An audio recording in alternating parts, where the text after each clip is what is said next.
When my neighbor Brenda called the cops on my 16-year-old son for cyber terrorism because he changed our own Wi-Fi password, I thought we'd hit peak HOA crazy. Boy, was I wrong. Picture this: 3 patrol cars, red and blue lights bouncing off every vinyl-sided house on Maple Street, and my kid Dexter standing there in his pajamas holding a laptop like it's some kind of weapon of mass destruction. The smell of burnt coffee from the officers' thermoses mixed with the crisp autumn air as they tried to figure out why they'd been called to arrest a teenager for naming his internet connection. But here's the thing. What we discovered in Brenda's basement 3 weeks later would land her in federal prison, expose a multi-million-dollar criminal enterprise, and turn our quiet suburban nightmare into the most satisfying justice story you'll hear all year. Drop a comment. What's the craziest thing your HOA has ever done to you? Also, where are you watching from? I want to see how far this madness spreads.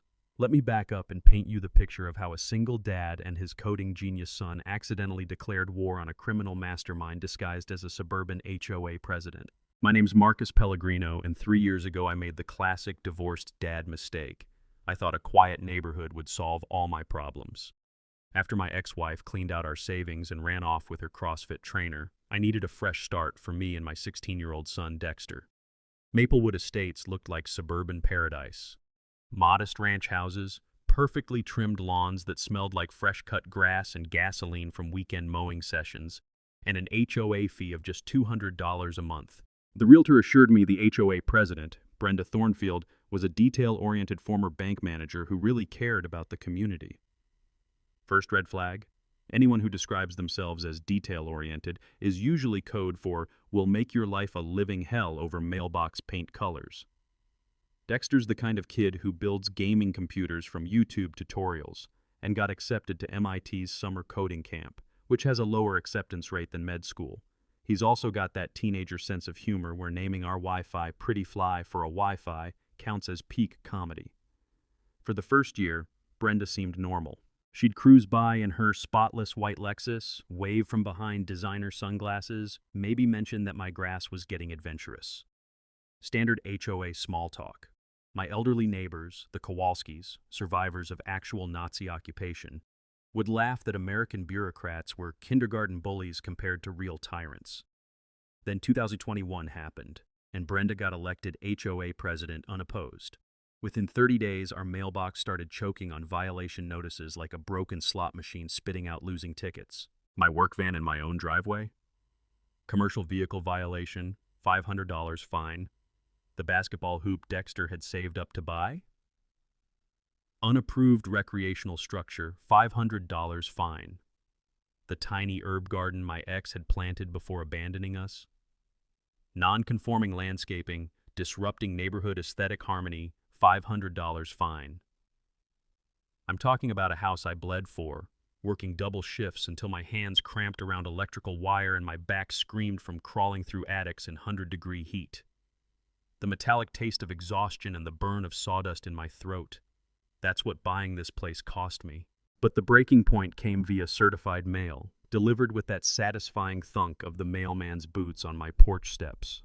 Brenda's letter, typed on official HOA letterhead that probably cost more than my monthly grocery budget, demanded I immediately cease and desist from broadcasting offensive digital communications that violate community standards of decency and patriotic respect.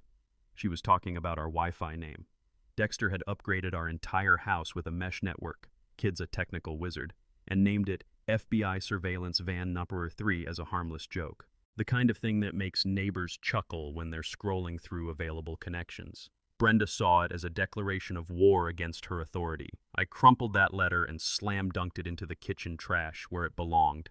This is America, last time I checked. My house, my internet, my right to name my Wi-Fi whatever makes my teenager laugh. That's when Brenda showed her true colors. She dug up some ancient city ordinance about electronic harassment, probably written when dial-up modems sounded like robots having seizures, and filed an official complaint with the sheriff's department. She actually claimed our Wi-Fi name was a terrorist communication device causing psychological distress to patriotic citizens.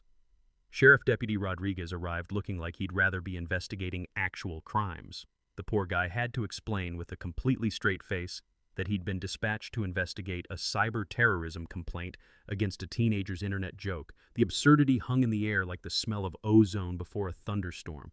But here's what I didn't know yet, what none of us knew. That Wi-Fi complaint wasn't about community standards or wounded pride. It was cover for something bigger, darker, and worth millions of dollars. Brenda Thornfield wasn't just a power-hungry HOA president.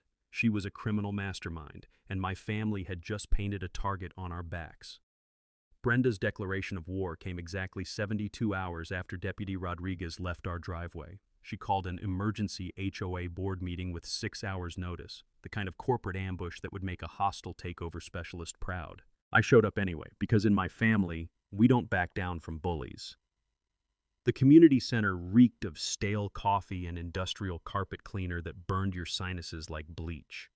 Brenda sat at the head table wearing a navy blazer that screamed, "I demand to speak to your manager," flanked by 3 nodding sycophants who probably practiced synchronized agreement in their spare time.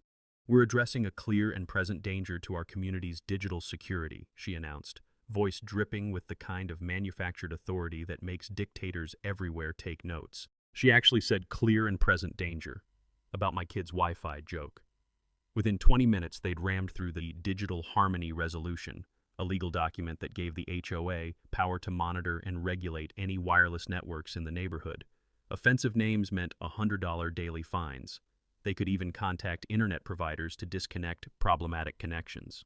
The vote? 4-1. Mrs. Patterson only voted no because she thought Wi-Fi was a type of houseplant. When I challenged the vote, citing what I remembered from our HOA bylaws about requiring 48-hour notice for meetings, Brenda's smile could have cut glass. The sheriff's terrorism complaint makes this a public safety emergency exempt from normal procedures.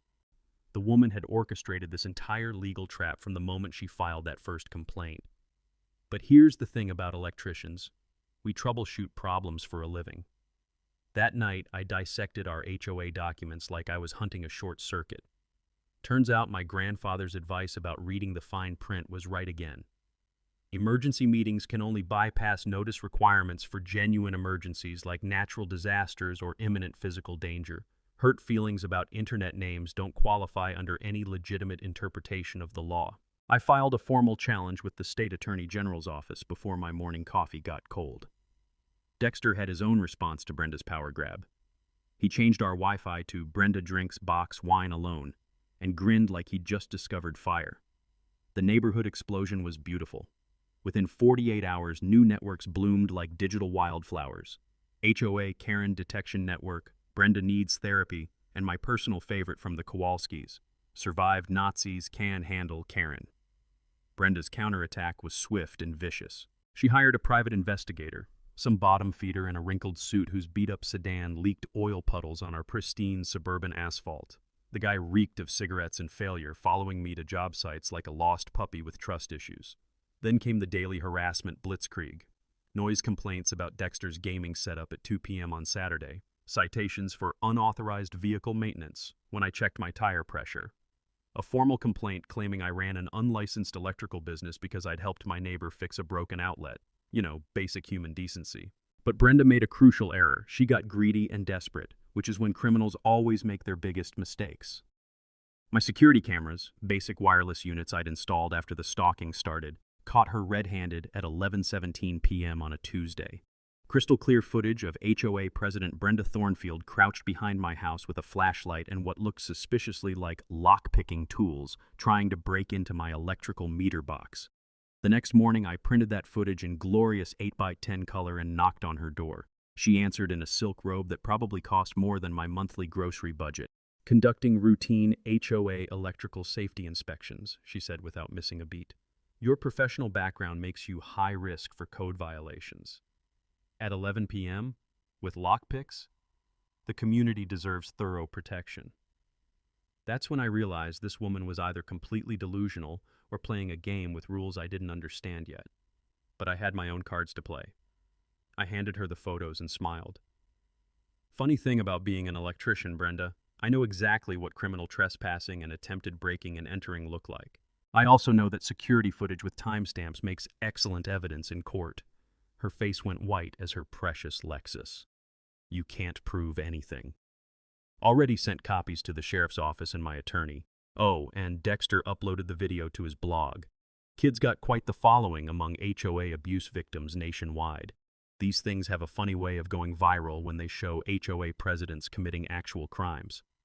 For the first time since this nightmare started, Brenda Thornfield looked genuinely afraid. Not angry, not indignant, afraid. Her perfectly manicured hands actually trembled as she closed the door without another word. But here's what really bothered me about that security footage. She wasn't randomly trying to break into my meter. She knew exactly where to look, like she had blueprints or had been there before. She was searching for something specific near our foundation, something she expected to find. How does an HOA president know the exact layout of your property's electrical system? And what was she really looking for in the dark? Brenda's retaliation came like a Category 5 hurricane hitting a trailer park, swift, devastating, and surgically designed to destroy everything I'd spent years building. Within 48 hours of our doorstep confrontation, she'd filed a complaint with the State Electrical Licensing Board, claiming I was performing unlicensed electrical work on residential properties. The bitter irony could choke you. She was accusing a licensed union electrician of being unlicensed. But bureaucrats investigate first and ask questions later, so suddenly I had state inspectors crawling through my job sites like ants at a picnic. Then Brenda got creative with economic warfare. She started calling every business where my company had contracts, spinning elaborate stories about safety concerns and ongoing criminal investigations. The acrid smell of burnt coffee and desperation hung in the air during my emergency meeting with Henderson Construction, where I'd worked steady contracts for 3 years. "Marcus, you're solid people, but this woman's called my office 6 times this week," Mr. Henderson said, loosening his tie like it was strangling him. "Claims you're under investigation for fraud, safety violations, insurance fraud, the whole 9 yards. My liability carrier's threatening to drop me if I keep using contractors with pending legal issues." That's when the scope of Brenda's operation hit me like a live wire. This wasn't random harassment. She understood exactly which pressure points would cause maximum financial damage. Someone with this level of business savvy had definitely done this before. Dexter, meanwhile, had transformed our house into a digital evidence fortress. Watching my 16-year-old work was like seeing a master pianist perform. Every keystroke deliberate, every backup system elegant. He'd created what he called a documentation ecosystem that automatically captured screenshots, recordings, and timestamps of every Brenda interaction, all stored on cloud servers she couldn't access or destroy. But her nuclear option came through Jefferson High School. Brenda called the principal, claiming Dexter was cyberbullying community members through his Wi-Fi names and blog posts about HOA abuse. Mrs. Davidson summoned me for an emergency conference with that carefully neutral administrator tone that usually means your kid's in serious trouble. I left a job site mid-installation, my hands gripping the steering wheel until my knuckles went bone white. The principal's office fluorescent lights buzzed like angry wasps, and Mrs. Davidson wore that expression of someone who'd already reached a verdict before hearing evidence. But here's where Brenda's plan backfired spectacularly. After I explained the situation and showed Mrs. Davidson Dexter's blog documenting legitimate community issues, her entire demeanor shifted. "Mr. Pellegrino, I live in Willowbrook Estates. Different HOA, same problems. Your son isn't cyberbullying anyone. He's documenting abuse and exercising constitutional rights. If anything, he's performing a public service." She leaned forward conspiratorially. "Between us, I'd love to see someone take down these petty dictators." That's when I decided to bring in professional reinforcements. I called Jenny Vasquez, Channel 7's investigative reporter who specialized in consumer protection stories. Jenny had built a career destroying corporate bullies and corrupt officials, exactly what we needed. Jenny arrived at our house the next evening in a news van that made Brenda's surveillance look like amateur hour. She was sharp as a surgical scalpel, with the kind of predatory smile that probably made corrupt politicians check their life insurance policies. "Marcus, I've been covering HOA abuse for 15 years. This Brenda character sounds eerily familiar, like déjà vu familiar. Mind if I dig into her background?" 1 week later, Jenny spread her research across my kitchen table like she was planning a military invasion. The pattern she'd uncovered made my electrician's blood run cold. Brenda's been HOA president in 2 previous neighborhoods over the past decade. Same playbook every time. systematically target vulnerable residents with harassment campaigns until they're forced to sell below market value. Single parents, elderly folks, minorities, anyone who can't fight back effectively. But here's the kicker that turned this from harassment into criminal conspiracy. In both previous neighborhoods, Brenda had somehow ended up buying the distressed properties through shell companies, then flipping them for massive profits or holding them for development deals. She's already acquired 3 foreclosed homes in your neighborhood using the same tactics, Jenny continued, pointing to property records that told the whole ugly story. This isn't community management, Marcus. This is systematic real estate fraud disguised as HOA enforcement. That night, lying awake listening to the whisper of wind through our bedroom windows, everything clicked into place. We weren't annoying neighbors to Brenda. We were her next acquisition targets. The harassment, the property knowledge, the determination to drive us out, it was all part of a calculated business plan. But understanding her criminal enterprise meant I could finally fight back strategically. If Brenda wanted to play real estate predator, she was about to discover that this union electrician knew how to cause some serious short circuits in her operation. The question keeping me awake, how many other families had she destroyed, and who else was helping her run this scheme? Brenda's desperation reached psychotic levels when she decided to destroy the most precious thing in my life, my relationship with my son. The Child Protective Services complaint she filed was so vicious, so calculated to cause maximum emotional damage, that I knew we were dealing with someone who'd completely lost touch with human decency. Mr. Pellegrino, we've received serious allegations of child endangerment, the CPS caseworker announced, standing on my doorstep with that official clipboard that strikes fear into every parent's heart. Claims include exposing your minor son to dangerous hacking activities, providing unrestricted internet access for criminal purposes, and failing to supervise potentially illegal cyber terrorism. The morning air carried the scent of freshly cut grass mixed with the caseworker's drugstore perfume, creating this surreal normalcy, while my world threatened to collapse. She spent 2 hours inspecting our home, Dexter's organized room with coding textbooks and perfectly maintained computer equipment, our clean kitchen, the family photos showing a normal father-son relationship. Ma'am, with respect, this complaint appears to be completely fabricated, the caseworker finally said, shaking her head in disgust.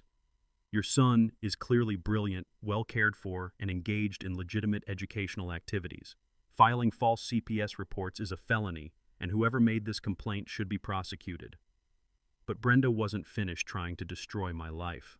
Through her banking connections from her previous career, she manipulated my business loan into early termination. The call came at 6 a.m., jolting me from the first decent sleep I'd had in weeks. Mr. Pellegrino, First National Bank is exercising our right to call your business loan due to material changes in your risk profile. You have 72 hours to pay the full balance of $47,000. I sat in that sterile bank conference room later that morning, breathing in the smell of industrial carpet cleaner and watching some 20-something loan officer shuffle papers like he was handling radioactive material. The fluorescent lights hummed overhead while he explained that community complaints and pending investigations made me a liability. That night, I came closer to giving up than I'd ever been. The weight of this battle felt heavier than the 400-amp electrical panels I'd installed in summer heat that could melt asphalt. Maybe Brenda was right. Maybe I should just disappear and let her win. But Dexter had other plans. Dad, you know what happens when bullies win? They find new victims. We're not just fighting for us anymore, we're fighting for everyone she's going to target next. That's when the miracle happened. Dexter's blog documenting our fight had exploded across social media, drawing attention from HOA abuse advocacy groups nationwide. The comments section became a support network of families sharing their own nightmare stories. More importantly, a legal defense fund that started at zero hit $23,000 within 48 hours of going viral. The National Association of Home Builders contacted me directly. Brenda's systematic fraud was damaging legitimate construction businesses across multiple states, and they offered to fund our legal battle as part of a broader investigation into HOA corruption schemes. But Brenda's response to losing control was where she made her fatal mistake.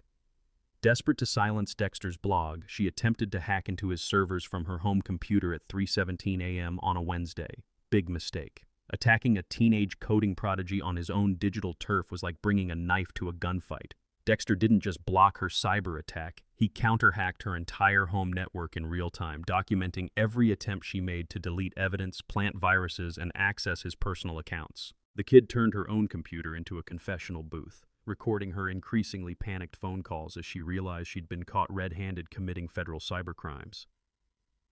"Dad, you need to hear this," Dexter said, playing back audio he'd captured from her security breach attempt.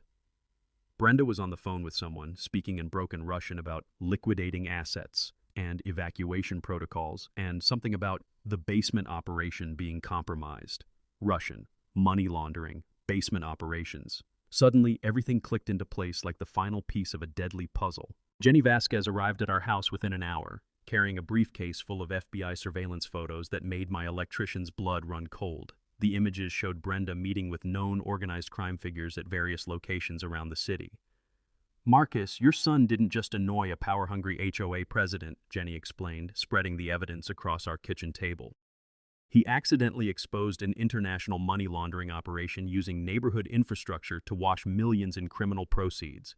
The real estate fraud was just cover for something much bigger." That explained her obsession with our basement, her detailed knowledge of the electrical systems, her desperate attempts to access areas near our foundation. She wasn't trying to steal our house. She was protecting a criminal enterprise that depended on underground access routes we didn't even know existed. The question that kept me staring at the ceiling that night: if we'd stumbled into an international conspiracy, how many other neighbors were involved, and what would they do to protect their operation? The full scope of Brenda's criminal empire revealed itself through the most mundane discovery imaginable: a city permit application that Dexter found while cross-referencing property records at 2 a.m. "Dad, wake up, you need to see this," he whispered, shaking me from the first decent sleep I'd had in weeks. His laptop screen glowed in our dark bedroom, displaying a 1987 city permit for basement structural modifications at Brenda's address. The permit description was innocuous enough: foundation reinforcement and utility access improvements. But when Dexter overlaid it with historical city planning maps, the truth hit us like a sledgehammer to the chest. Our entire neighborhood sat on top of a network of Prohibition-era tunnels, originally built in the 1920s to transport illegal alcohol from hidden speakeasies to the old railway depot. The tunnels had been sealed and forgotten for decades, but Brenda's structural modifications had reopened them, creating a hidden highway system running directly under our houses. "Look at this, Dad," Dexter said, his fingers flying across the keyboard as he pulled up thermal imaging data from the city's infrastructure database. "There's a tunnel running from her basement, under the Kowalski's house, directly to the foundation of our property. That's why she knew exactly where our electrical meter was. She's been accessing our basement through the tunnel system." The basement she'd been so desperate to search wasn't random. It was a critical junction point in her underground network, and our house was blocking her access to the main artery leading to the old railway station, which was now the downtown financial district. But the tunnels weren't just for real estate fraud. Jenny Vasquez's FBI contacts had been tracking cryptocurrency mining operations that were draining massive amounts of electricity from residential neighborhoods across 3 states. The power theft was so sophisticated that it appeared to be distributed across hundreds of homes, making it nearly impossible to detect. Until now. Brenda had been using the tunnel network to tap directly into neighborhood electrical grids, running massive server farms in the hidden underground spaces while residents' power bills skyrocketed, and no one could figure out why. "Marcus, this is bigger than we thought," Jenny said over the phone, her voice tight with excitement and fear. "The FBI's cryptocurrency task force has been hunting this operation for 2 years. They've traced over $50 million in transactions to servers hidden in residential neighborhoods, but they could never find the physical location." The scope was staggering. Brenda wasn't just stealing electricity, she was hosting illegal servers for dark web marketplaces, money laundering operations, and cryptocurrency mining farms that generated millions in untraceable digital currency. The HOA violations and property acquisitions were cover operations designed to control access points and eliminate witnesses. Every family she'd driven out of the neighborhood had been living directly above critical infrastructure for her criminal network. The harassment campaigns weren't random targeting. They were strategic removals of security threats. "She's been planning this for years," Dexter said, pulling up property purchase records that showed a clear pattern. "Every house she bought through foreclosure sits on a tunnel junction. She needed to control the access points to protect the operation." That's when the final piece fell into place. The Russian phone calls, the international money laundering connections, the desperate attempts to access our basement. Brenda wasn't the mastermind. She was middle management in a much larger criminal organization, and our house sat on top of their most valuable asset. The cryptocurrency servers hidden in our neighborhood's underground tunnels were generating millions in untraceable income for organized crime syndicates. Our Wi-Fi joke hadn't just annoyed a petty HOA president. It had threatened to expose an international criminal conspiracy worth more money than most small countries' GDP. But now that we knew the truth, the real question became, how do you fight an enemy with unlimited resources, international connections, and absolutely nothing left to lose? The war room we assembled in my kitchen looked like something out of a spy thriller. FBI surveillance photos, tunnel blueprints, cryptocurrency transaction records, and enough legal documents to choke a horse. The smell of strong coffee mixed with the metallic scent of fear as we planned our counterattack against an international criminal organization. Jenny Vasquez had brought in the heavy artillery. Federal prosecutors from the Organized Crime Task Force, state attorney general investigators focusing on HOA fraud, civil rights attorneys targeting discriminatory harassment, and environmental lawyers concerned about the fire hazards from illegal electrical modifications. It was like assembling the Justice League, if superheroes wore cheap suits and carried briefcases full of subpoenas. "Here's what we're dealing with," said Agent Sarah Olivia from the FBI's Cryptocurrency Crimes Unit, spreading thermal imaging photos across my kitchen table. Conservative estimate puts this operation at generating 15 to 20 million annually in untraceable cryptocurrency. The tunnel system extends under 47 properties across 3 residential developments. Dexter had become our secret weapon in ways I never imagined. The kid had created a comprehensive digital forensics package that made federal investigators look like amateurs. Every HOA violation, every harassment incident, every suspicious property transaction, all cross-referenced with electrical usage spikes, cryptocurrency blockchain analysis, and tunnel access points. The beauty of their system was its distributed nature, Dexter explained to the assembled team, sounding more like a federal prosecutor than a 16-year-old. By spreading the power theft across dozens of homes, individual increases looked normal, but when you map the usage patterns against tunnel locations, the theft becomes obvious. The legal team had their own arsenal of weapons. Federal RICO laws applied because the criminal enterprise affected interstate commerce through cryptocurrency transactions. Every dollar Brenda had stolen from HOA funds constituted embezzlement under state fiduciary laws. The utility theft exceeded federal wire fraud thresholds. Most satisfying of all, her false CPS reports carried mandatory minimum sentences in our state. But Agent Olivia delivered the strategy that would bring down the entire operation. We're going to let them think they've won while we document everything. Mr. Pellegrino, we need you to appear defeated, maybe even consider moving away. Meanwhile, we'll be recording every criminal act they commit trying to secure their operation. The sting operation would be elegant in its simplicity. I'd wear a wire during any negotiation meetings, Brenda requested. Dexter's security cameras would capture evidence of continued trespassing and intimidation. Most importantly, federal agents would monitor the tunnel system to document the full scope of the criminal enterprise. Meanwhile, the community mobilization was beautiful to watch. The Maplewood Residents Coalition had grown to 63 families, each with their own evidence of Brenda's systematic harassment. Mrs. Patterson, who'd voted against the Wi-Fi resolution because she thought it was about houseplants, turned out to have been documenting every suspicious HOA expenditure for 3 years. I knew something was wrong when they charged us $2,000 to trim bushes that cost maybe $300, she said, pulling out meticulously organized receipts and bank statements. But I'm 78 years old. Who was going to believe me? The recall petition to remove the entire corrupted HOA board had collected over 200 signatures. More importantly, the class action lawsuit for fund misappropriation would freeze all HOA assets until the investigation concluded. Dexter's technical mastery reached new levels as he prepared our digital defense systems. He'd created untraceable backups of all evidence on distributed servers across multiple countries. Any attempt to destroy our documentation would be futile. The information existed in too many places to eliminate. But his masterpiece was the neighborhood mesh network he'd developed. Every participating household now had free, secure internet that automatically documented and reported any suspicious electrical usage, network intrusions, or physical surveillance attempts. It was like turning the entire community into a digital fortress. The emotional preparation was equally important. Months of harassment had taken their toll on both of us, and the therapist recommended by the victim advocacy group helped us process the trauma while maintaining focus on justice. These sessions taught me that what we'd endured wasn't just personal harassment, it was systematic psychological warfare designed to break our spirits. Resource gathering had exceeded our wildest expectations. The Legal Defense Fund had reached $73,000 from donors nationwide. Pro bono technical support came from major cybersecurity firms who wanted to study Brenda's operation for research purposes.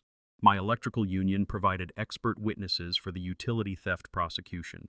Real estate attorneys volunteered to handle property rights violations.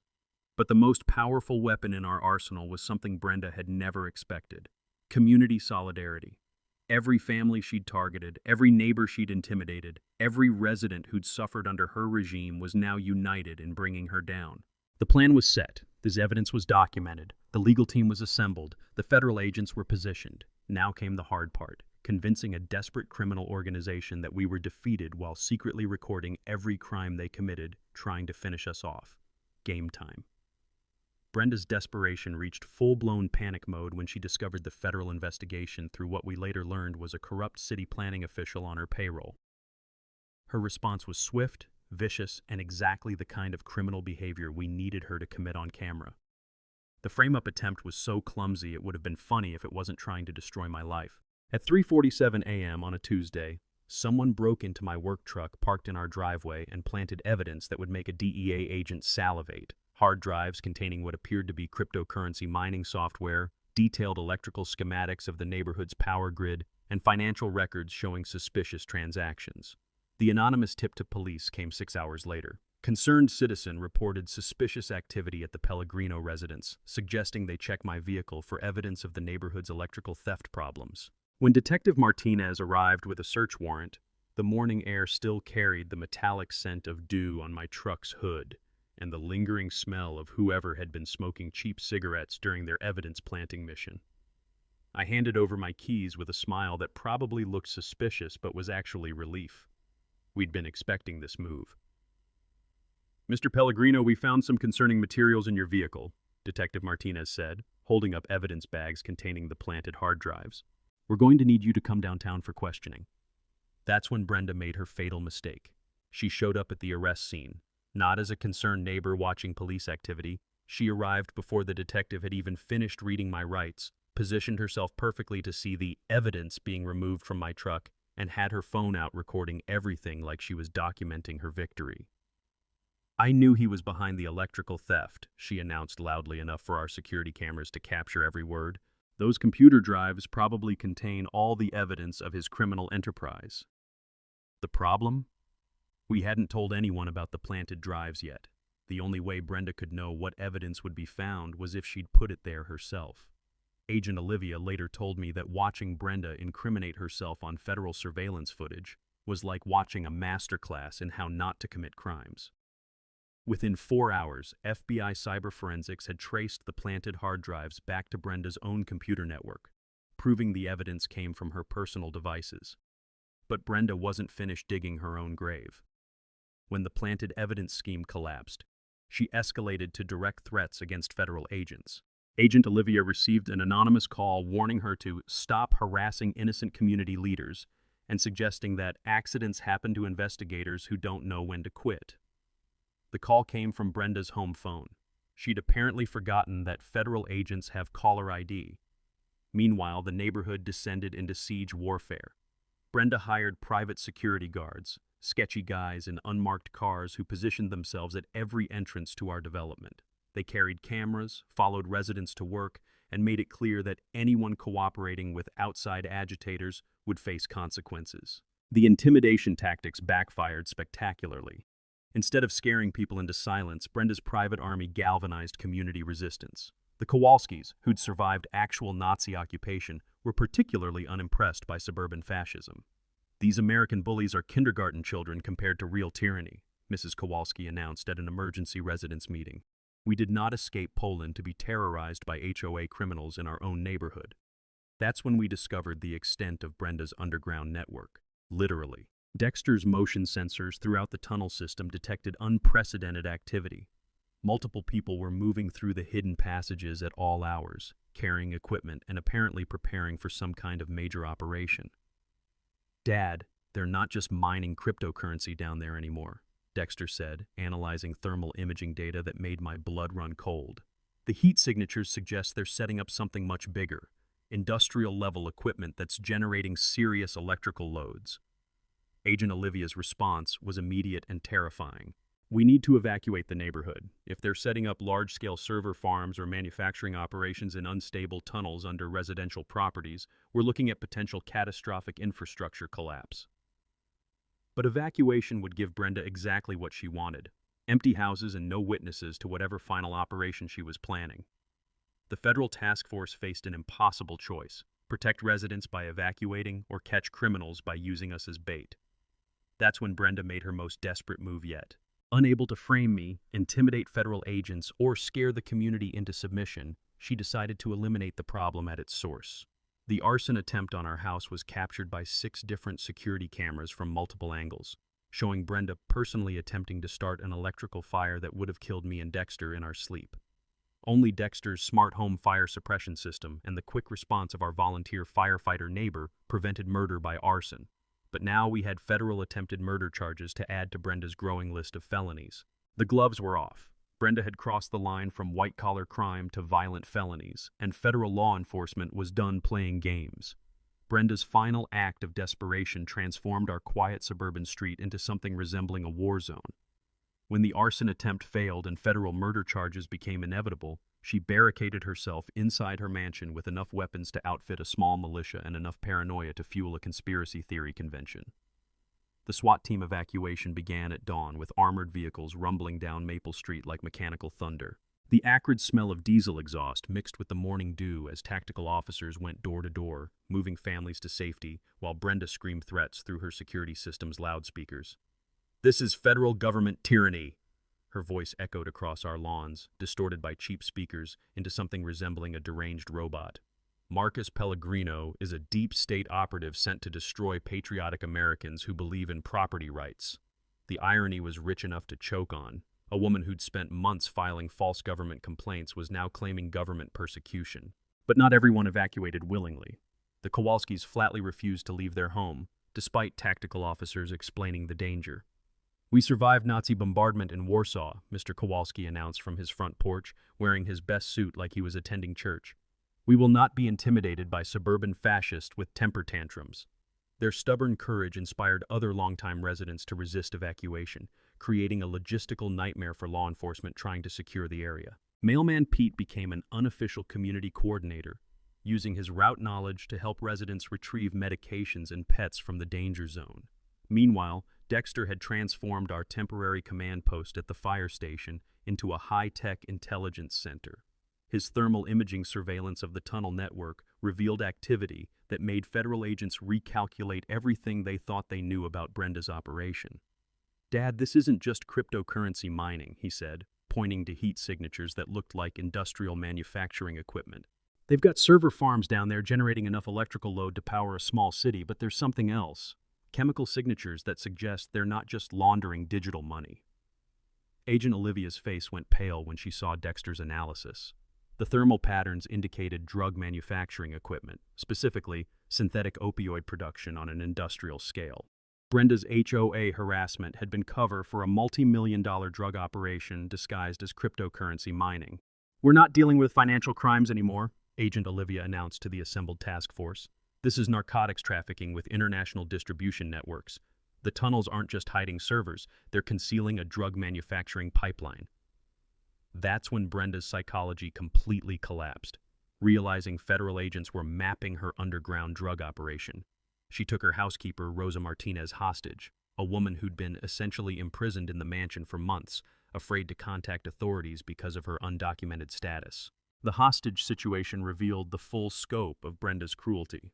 Rosa had been forced to help maintain the criminal operation, cooking and cleaning for the underground workers while being threatened with deportation if she tried to escape. Her tearful testimony to negotiators described a basement full of armed men speaking multiple languages, working around the clock producing synthetic drugs for international distribution. But Brenda had underestimated both Rosa's courage and Dexter's technical skills. While SWAT teams positioned themselves around the mansion, my son was busy turning Brenda's own security system against her. The thermal imaging sensors he'd placed throughout the tunnel network allowed him to create a real-time map of everyone inside the house. "She's got Rosa in the kitchen, but there are 3 other people in the basement," Dexter reported to Tactical Command. And I can see at least 6 more people moving through the tunnels. They're trying to evacuate equipment through the underground network. The tunnel chase that followed looked like something from an action movie. FBI agents entered the underground network through multiple access points, following suspects who were frantically trying to destroy evidence and escape through passages that connected to the old railway system downtown. But Brenda's final gambit was both desperate and revealing. Unable to control the situation above ground, she attempted to flood the tunnel system to destroy evidence, regardless of the danger to her own accomplices still underground. The woman was willing to commit mass murder to protect her criminal empire. Rose's escape during the chaos was pure heroic cinema. While Brenda was distracted coordinating the evidence destruction, Rosa slipped out through the tunnel system she'd been forced to learn during months of captivity. She emerged 3 blocks away at the old subway entrance, immediately surrendering to federal agents and providing testimony that would seal Brenda's fate. The manhunt for Brenda ended not with dramatic shootouts or car chases, but with the kind of anticlimactic capture that real criminals usually experience. She was found hiding in a maintenance tunnel, soaking wet, covered in industrial chemicals, and clutching a waterproof bag containing fake passports and offshore bank account information. When they dragged her out of that tunnel in handcuffs, Brenda Thornfield, former HOA president, real estate fraud mastermind, and international drug trafficking coordinator, looked exactly like what she was, a pathetic criminal who'd finally run out of places to hide. The only question remaining was how many other neighborhoods across the country were hiding similar operations under their perfectly manicured lawns. The perp walk that ended Brenda Thornfield's criminal empire happened at rush hour in downtown's busiest subway station, with hundreds of commuters pulling out their phones to record the most satisfying arrest footage in local news history. She emerged from the maintenance tunnel looking like she'd been dragged through a sewer system, which technically she had. Her designer blazer was torn and stained with industrial chemicals that reeked like a combination of bleach and rotting fish. Her perfectly styled hair hung in wet strings around a face twisted with rage and disbelief. "This is illegal persecution," she screamed as federal agents hauled her up the subway stairs into the late afternoon sunlight. "I am a respected community leader being railroaded by deep state operatives and foreign hackers." The crowd of rush hour commuters formed an impromptu audience, their smartphones capturing every moment as Agent Olivia began reading the charges. The list was so long it sounded like a criminal justice textbook come to life.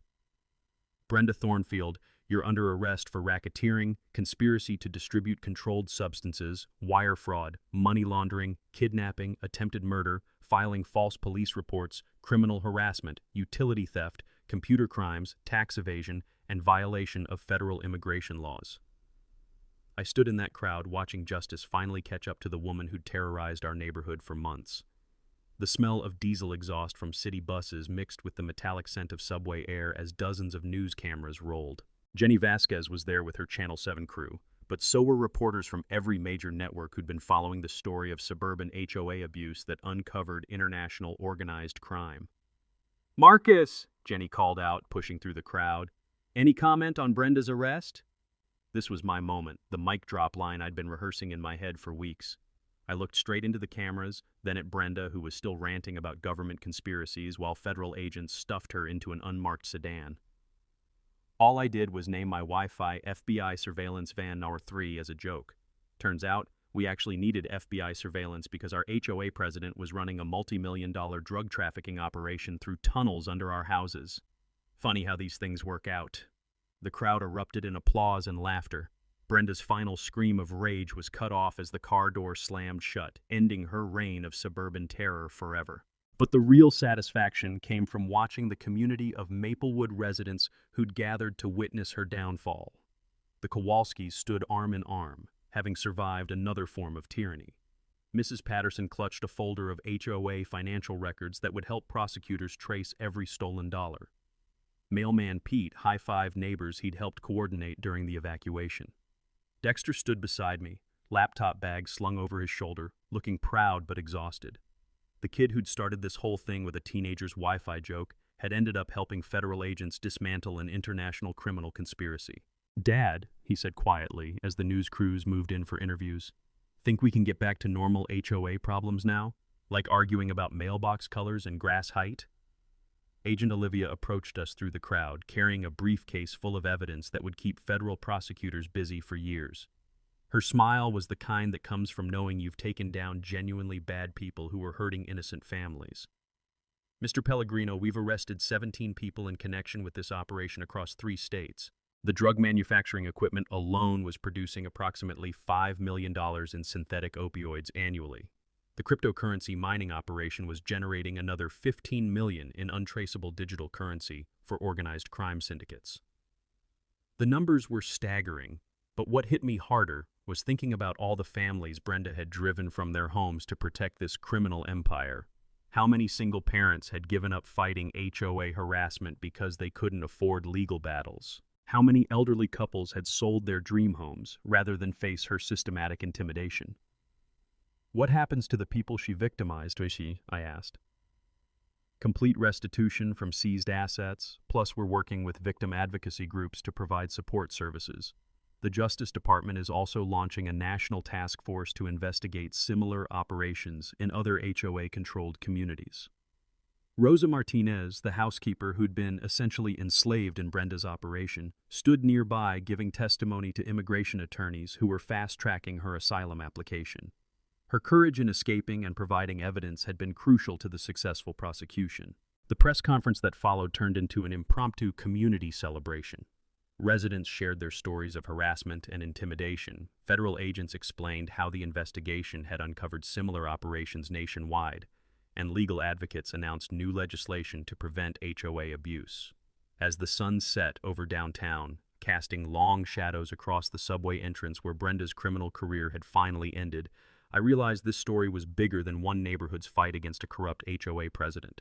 We'd accidentally exposed a nationwide problem that was hurting families across America, and maybe, just maybe, our accidental war would help other communities fight back against their own suburban tyrants.